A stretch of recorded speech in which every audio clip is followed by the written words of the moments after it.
And thank you.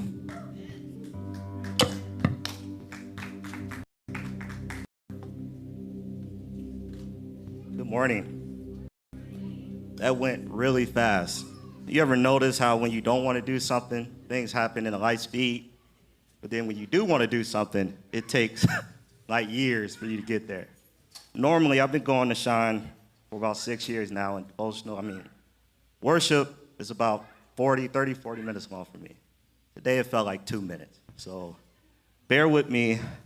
I want to thank my brother Alex, our pastor Peter, for just giving me this opportunity. They talked to me about a year ago. And the opportunity that they gave me was to give devotional to our serve team. So that's the worship team, production team, ministry team, our pastors. And I've been doing it for about 9 or 10 months to date. So I don't know if this was the long-term goal, brother, to get me up here, but thank you for the reps and the practice. As Alex just said, for 3 weeks, we've been talking about growing together. That's what Family Month has been about. One vine. Lives woven together until you cannot tell where the thread begins or where it ends. We've been talking about being a team to where nobody grows alone. It takes a community. Growing together was the method, but there is a question that we have not asked yet. It is the first question any farmer asks before a harvest. Not who is in the field, but what was the weather? Mars, can you pull up where our devotional is going to come from today? I'll be reading from Galatians 5:22, 23. And it says, but the fruit of the Spirit is love, joy, peace, patience, kindness, goodness, faithfulness, gentleness, self-control. Against such things, there is no law. Somebody in this room is in a season that they did not order. They didn't ask for this year. As Alex said, about 3/4 of the families in here are going through a time that they did not come into 2026 hoping that they will receive. And they've been reading these same words that was just up here. Love, joy, peace, faithfulness. And if you're honest, for those that are in a season, maybe some of it has started to read like a grocery list. Written for people whose lives are seemingly easier than the ones that you are living in your life. You are supposed to have joy. And some mornings you could barely find the floor. You are supposed to have peace. And your phone rings and your stomach drops before you even see who it is. And a quiet, honest voice in the back of you is wondering something that you never said out loud. Maybe the fruit of the Spirit is for the people who are in better weather. Maybe you missed the season. So here's the question this whole thing is going to answer. What if the season you are begging God to end is the exact one He is using to grow what your children would need? I want you to look at the verse again. Mars, can you put it back up? Watch one word. It says fruit. Not fruits, singular, fruits. And it doesn't say 9 crops that you go to harvest in 9 different fields. 1 fruit, 9 flavors, off 1 vine, 1 source. Now, let me be honest about how we actually pray for this fruit, because I've been there, right? We want it, we just don't want the weather that grows it. We pray like we're ordering online. Amazon, to be specific. Let me get peace and joy. I want it delivery, and I want it under $30. And no, I don't want you to test it. And I don't want you to knock either. See, sometimes we want peace with no storm attached to it. We are out here trying to grow fruit in a climate-controlled room with the blinds shut. And then we stand there confused about why nothing ever ripens. But here's the thing about fruit that we forget, because most of us We buy ours in a grocery store. In all of creation, the fruit has exactly one job. An apple tree has never once eaten its own apple. A grape from a vine tree has never once eaten its own grape. No tree has ever eaten its own fruit. If the fruit is growing in you, it was never going to stop with you. So if the fruit is one, why does life keep changing the weather on us? Because every season is not growing a different fruit. Every season is proving a different one. See, sometimes we confuse what sunshine actually does. Sunshine proves almost nothing. Anybody could be patient on a good day. That is not patience, that's just good weather. A dark season, when you cannot see the next step, there is joy. That is where joy and faithfulness, that's when it gets real. A joy you can only feel when the lights are on was never really joy. It was just lighting. A storm, when it is breaking, that it is loud, that is where peace and self-control finally show up. Peace in calm water is only circumstance. Peace with the boat filling up, that is that fruit of the Spirit.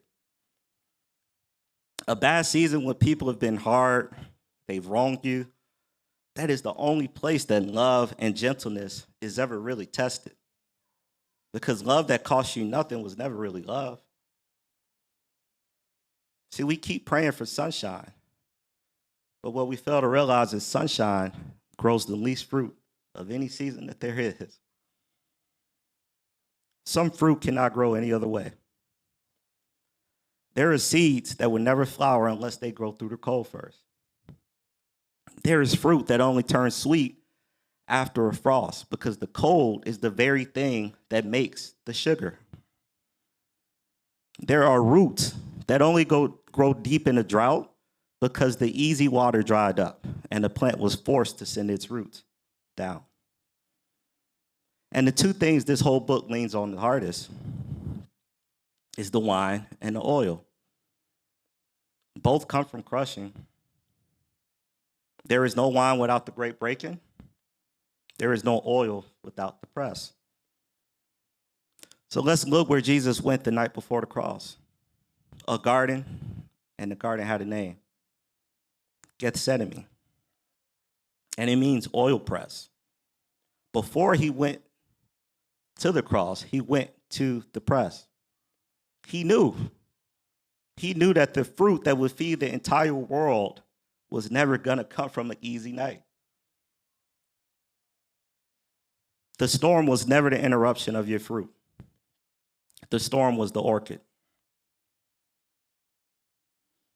We have to understand that the fruit of our children that they are going to eat was not grown on our good days. Let me tell you something about 5 seconds. It was about 2 Sundays ago. And, I have my oldest son, and sometimes I just look at him and I wonder, is anything that I'm doing passing down and really being received by him? And Brother Peter, he called us up two Sundays ago. He called everybody up in group prayer, right? And I was holding my youngest son. I couldn't participate, but I just held on to my wife. And I look up, and I see and forgive me if I get emotional.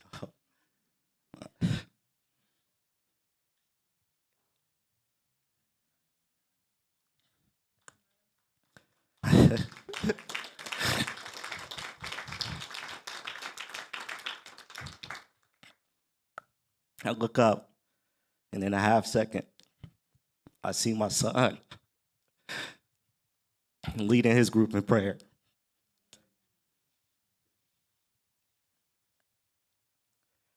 And something in my chest just turned all the way over. Because the thing that's growing in him did not grow on my good days. It grew on my bad. It grew in the weather that I would have done anything to fast forward and skip past. The doubt that I hated was the frost that made him sweet. And before you decide this part is only for the parents in the room, look again where that fruit landed. Those kids in that circle, they were not mine. Not one of them came from my house, but my son fed the children who were not by his blood, and they ate it anyway. That is the secret this entire book keeps. The fruit was never handed down by blood. It is handed down by nearness and proximity. Paul had no children, and yet he still called Timothy his true son in faith.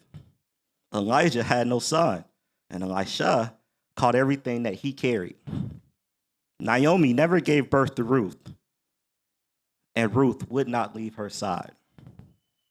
So if you are sitting here without children of your own, do you not dare count yourself out of this, because God did not skip you. The question was never how many children do you have.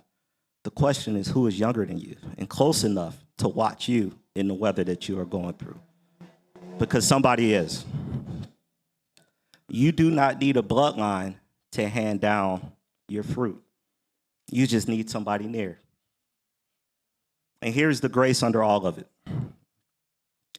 You are not the one that grows the fruit. Pull that verse up one more time, Amar, so I swear that's the last one. The fruit of the Spirit, not the fruit of your effort. The Spirit grows the fruit. Our gardener, our Lord, he grows it, and he is not afraid of the weather that you are in.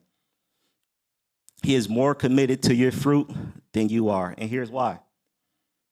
He is not only feeding you through this vine, he is feeding the ones who come after you and through you. People who will carry what you carried and will never want to see your face. He is not going to waste the winter that you are in. There are too many people downstream who are going to be hungry well after us. And you do not have to survive the storm and grow the fruit. You just have to stay on the vine and let the gardener, our God, use the weather. Again, I appreciate you all, and I appreciate this opportunity. The fact that this is the second year and installment of Family Month, I'm so excited of what's to come. The work that we all put in as a community, and your support and your efforts and your time, the things that you all sacrifice day in and day out, it's going to that next generation. So we're going to do something different today.